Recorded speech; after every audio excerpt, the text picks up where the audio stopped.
the room goes quiet, and somebody in that room cannot handle it.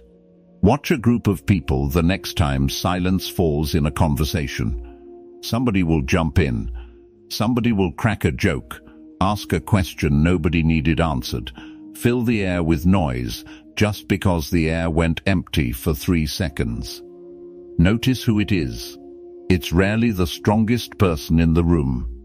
It's rarely the one everyone respects.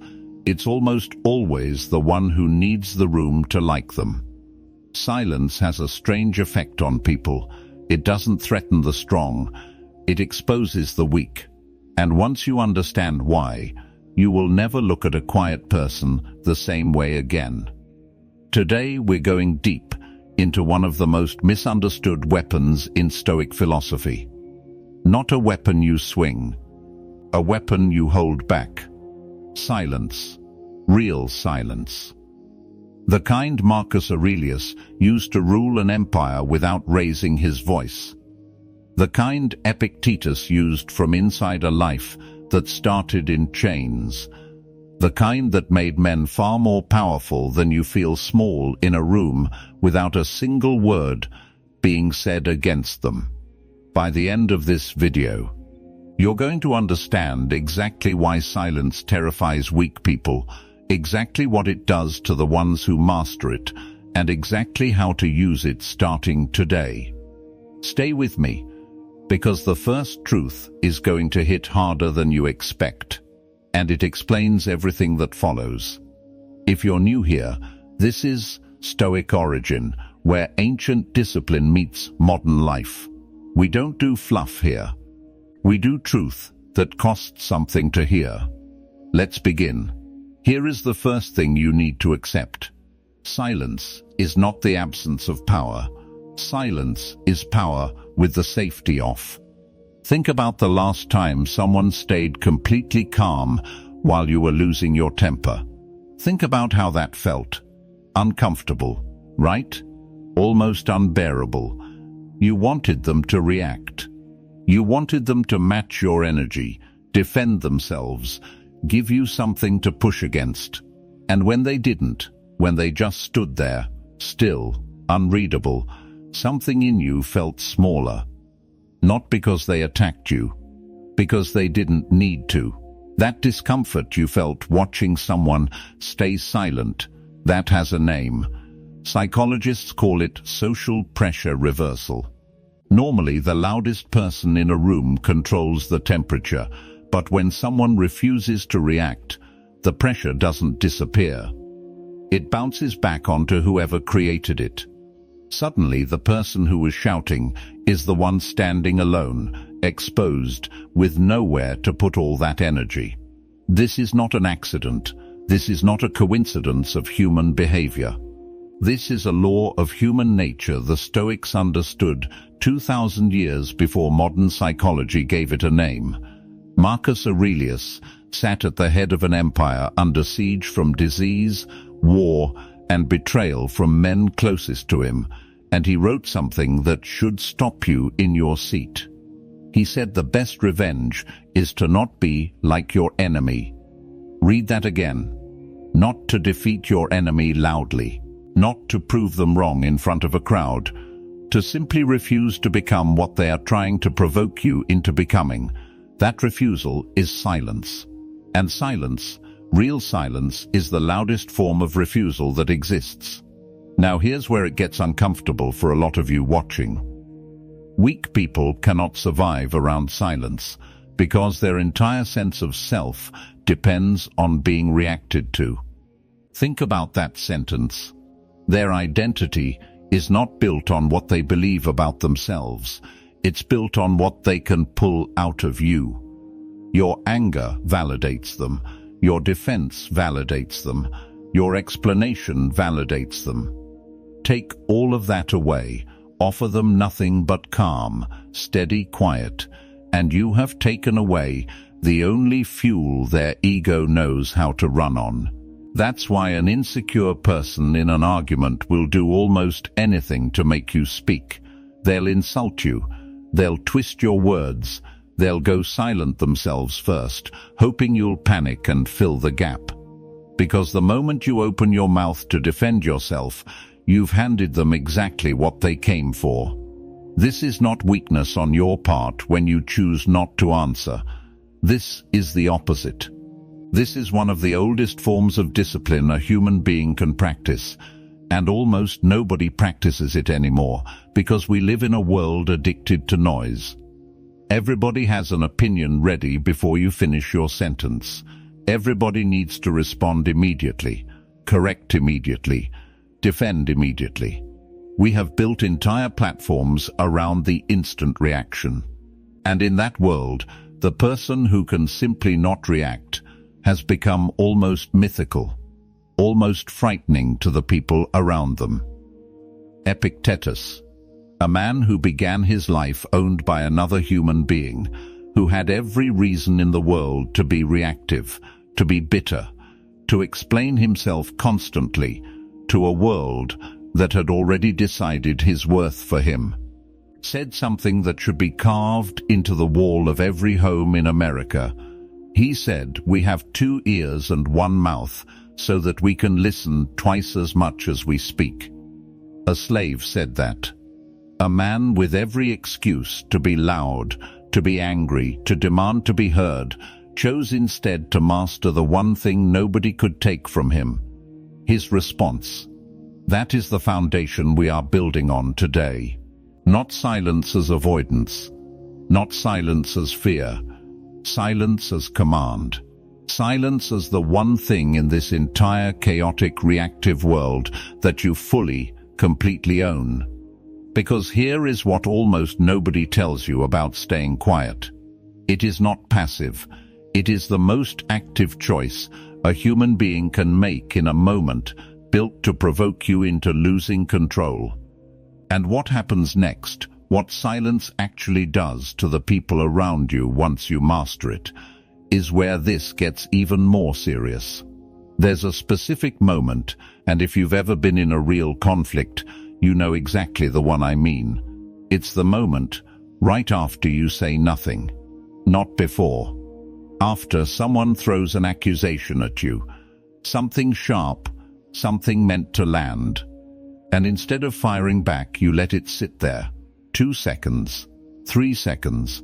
Watch what happens to their face in that window. Watch the confusion creep in. Because they built their entire attack expecting resistance, expecting a target to hit. And instead, they're standing there holding a punch that never landed anywhere. That confusion you just watched cross their face, that's not an accident. That's the exact moment silence stopped being passive and became a weapon. Let's talk about what's actually happening inside a person when they meet silence they weren't prepared for.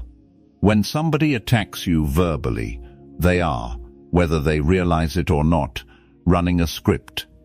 They expect certain moves: defense, anger, justification, maybe tears. Their brain has already rehearsed how this goes, because this is how it usually goes with everyone else in their life. But when you don't perform any of those moves, when you just look at them, calm, present, unmoved, their brain has nowhere to put that information. There's no next line in the script. This is called a pattern interrupt. And it is one of the most disorienting things a human mind can experience. You have taken a fight they knew how to win and turned it into a situation they've never trained for. This is precisely why loud people cannot stand quiet people. It's not that quiet people are boring or passive. It's that quiet people are unreadable. And unreadable is the single most threatening thing you can be to someone who needs to control a room through noise. Seneca, a man who advised an emperor and watched the games of Roman power up close for most of his life, wrote something that still cuts today. He said that as long as you live, keep learning how to live. But buried in his letters is a quieter, sharper idea. He warned against the man who cannot bear his own company, the man who fills every silence with distraction, because being alone with his own thoughts terrifies him more than any enemy could. Sit with that for a second. Seneca wasn't just talking about noisy rooms. He was talking about noisy minds. And a noisy mind cannot tolerate a calm one standing next to it. It feels like being outmatched without a single blow being thrown. Now here's something you need to understand about why this hits so hard in relationships, in families, at work, everywhere. Silence shows up as a threat instead of a virtue. Weak people don't just want a reaction from you. They want proof that they have power over your emotional state. That's the real prize. Not winning the argument, not being right. Proof that they can reach inside you and pull a string and watch you dance. When you give them your anger, your explanation, your defense, you're not just losing the argument. You are confirming something they desperately needed confirmed. That they still have access to you. That your peace is something they can take whenever they decide to. And when you take that away from them, when your face stays still, and your voice stays level, and your silence stays exactly where it is, something in them cracks a little. Not because you hurt them, because you proved they don't own you anymore. This is why Marcus Aurelius, ruling the most powerful empire on earth, surrounded by people who would have loved nothing more than to see him rattled, wrote to himself, not for anyone else to read, that he had power over his mind, not outside events. He wasn't writing that for a crowd. He was writing it at night, alone, reminding himself of the one territory nobody could invade unless he handed them the keys himself. That's what silence protects. Not your image, not your pride. Your actual internal territory, the only thing in this entire world that was ever fully yours to begin with. There's a version of you that exists in every room you walk into, in every conversation you have, in every conflict you're pulled into, whether you asked for it or not. And there are two ways that version of you can operate. One reacts to protect its image. The other stays still to protect its peace. Only one of those is actually free. Think back to every time you've walked away from an argument, replaying it in your head for hours, rewriting what you should have said, wishing you'd defended yourself better, faster, sharper. Now think about the handful of times you said almost nothing, walked away, and felt nothing but calm. Which version of you slept better that night? Which version of you actually won? This is the part most people never get taught. Not by their parents, not by their schools, not by a culture obsessed with clapping back and having the last word. Silence is not something that happens to you when you run out of things to say. Silence is something you choose, deliberately, the same way a soldier chooses not to fire the first shot, because he understands that restraint, not aggression, is what actually wins wars that matter. And once you start choosing it on purpose, something shifts. People around you start to change how they approach you. The ones who used to provoke you easily start hesitating. The ones who used to talk over you start pausing before they speak, because they've learned something about you that they can't quite put into words, but they feel it every single time. You are no longer available for the reaction they came looking for. That shift, that exact moment when the people around you start recalibrating how they treat you, is not the end of what silence can do. It's only the beginning of what it costs you to actually live this way, and what it gives you back in return. That cost is real, and nobody talks about it enough. The first few weeks you practice this, it will feel like losing. Not winning. Losing. Because everything in you has been trained since childhood to believe that silence means defeat, that the person who explains themselves best wins. that the loudest voice in the room is the one that walks away in control. You are about to unlearn something your entire nervous system believes is true. And that unlearning is uncomfortable before it is ever powerful. Here's what that discomfort actually feels like in real life. Someone questions your decision at dinner, and you don't explain yourself. And the whole table goes quiet. And you feel your chest tighten because every cell in your body wants to fill that gap. A coworker takes credit for something you built, and you say nothing in the meeting. And you go home replaying it, wondering if silence made you look weak instead of strong. Someone you love says something designed to hurt you, and you don't fire back. And you lie awake that night, wondering if staying calm meant you didn't care enough to fight for yourself. This is the exact moment most people give up on silence. They mistake the discomfort of the practice for proof that the practice doesn't work. So they go back to explaining, defending, matching energy for energy, because at least that feels familiar, even if it never actually gets them anywhere. But here's what none of them stick around long enough to discover. The discomfort is not a sign you're doing it wrong. The discomfort is the exact same thing that happens the first time you lift something heavier than you're used to. It's resistance, and resistance is where the strength actually gets built. Every time you sit in that silence, instead of running from it, something in you gets a little harder to shake, a little harder to manipulate, a little harder to reach with cheap provocation. Marcus Aurelius understood this cost intimately because he paid it daily. He wasn't naturally unshakable. Nobody is born that way.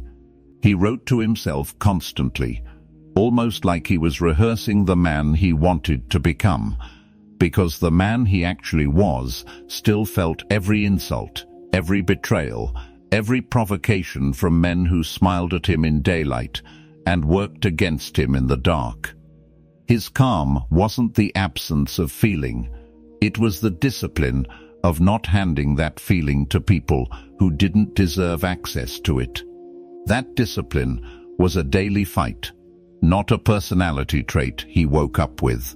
And here's the part that should genuinely change how you see the next difficult moment in your life.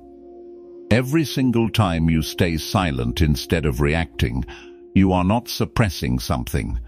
You are training something. You are teaching your own mind, slowly, deliberately, that your peace does not depend on winning every exchange, proving every point, or being understood by every person who challenges you. That is one of the most freeing realizations a human being can reach, and almost nobody reaches it, because almost nobody is willing to sit through the discomfort long enough to get there. Now think about what actually waits for you on the other side of that discomfort, because it is not what most people expect. It is not becoming cold. It is not becoming distant or unreachable to the people who genuinely love you. What waits on the other side is something closer to stillness under pressure. You start noticing that conflicts that used to consume your entire day now pass through you without leaving a mark. You start noticing that people who used to know exactly which words would make you unravel no longer have that map, because you've rewritten the terrain.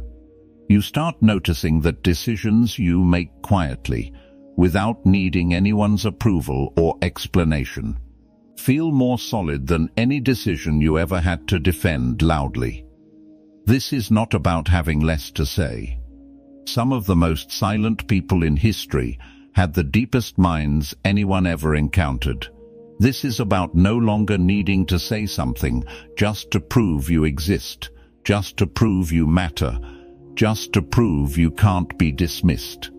When you stop needing the reaction, you stop being controllable by whoever knows how to provoke one out of you. And in a world absolutely full of people who have built entire strategies around provoking reactions out of others, that makes you something rare, something the loud, reactive, easily rattled version of everyone else simply cannot compete with.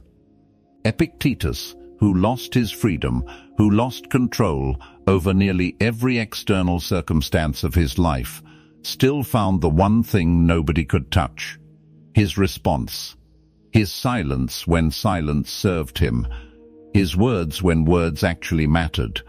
That was never taken from him, because it was never external to begin with. It lived entirely inside him, in the one place no chain could reach. That's the real power hiding inside this entire practice. Silence was never about shutting people out. It was always about locking the door to the one room inside you that was never meant to be public property. Your peace, your composure, your response. The Stoics didn't master silence because they had nothing to say. They mastered it because they understood that the tongue is the easiest thing in the human body to weaponize against its owner, and the hardest thing to ever get back once it's been given away carelessly.